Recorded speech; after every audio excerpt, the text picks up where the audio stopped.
St. Louis is shrinking, and quickly, at one of the fastest rates among cities in America. As families move to the suburbs and deaths outpaced births, fears have grown of a looming demographic winter, a future where too few people remain to sustain the local economy.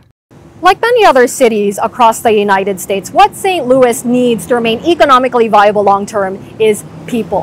And many here had hoped that welcoming immigrants and refugees would help to at least partly offset years of population decline. But more restrictive immigration policies under the Trump administration have made pursuing that strategy more difficult. Few understand that better than Blake Hamilton, CEO of the International Institute of St. Louis, a nonprofit that supports immigrants and refugees.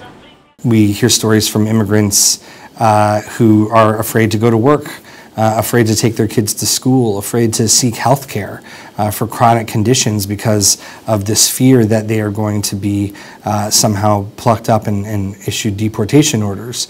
So that creates a strain on growth, period. A recent travel ban on Afghans has been a source of distress for the growing community here, especially those with remaining loved ones back home. After the Taliban retook Afghanistan in 2021, Afghan arrivals hit historic highs in St. Louis. It makes me feel sad for my cousins, not just for my cousins, for all Afghan, especially for Afghan women.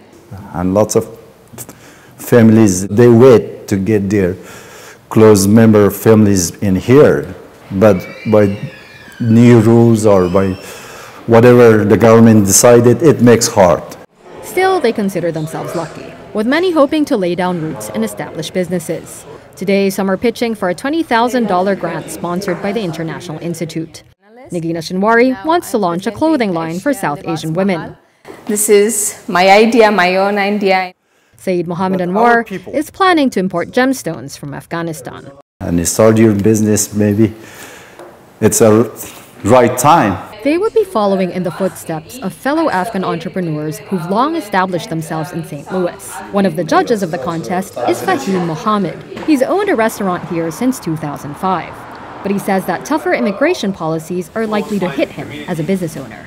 To be honest, I felt like we still have not recovered from the psychological shockwave that was associated with the COVID, the pandemic. The inflation, the labor, with the policies of the current administration, you know, it's really hard to have, you know, like there's definitely shortage of, you know, like workers for not only the restaurant, but for every other sector of the economy. And, you know, when you have restricted immigration, you notice, you know, like this president policy, someday, you know, he will enforce it and the day after he will take it out. Despite the uncertainty, Fahim Mohammed has decided on optimism. So all I'm doing is just waiting. It's just 3.5 more years, a little bit less than 3.5, and we'll endure it. America is resilient. Back to the contest. The $20,000 grant has gone to Nagina Shinwari and her South Asian apparel business idea, a hopeful step forward for one more immigrant in a city that says it needs people like her so it too can move forward.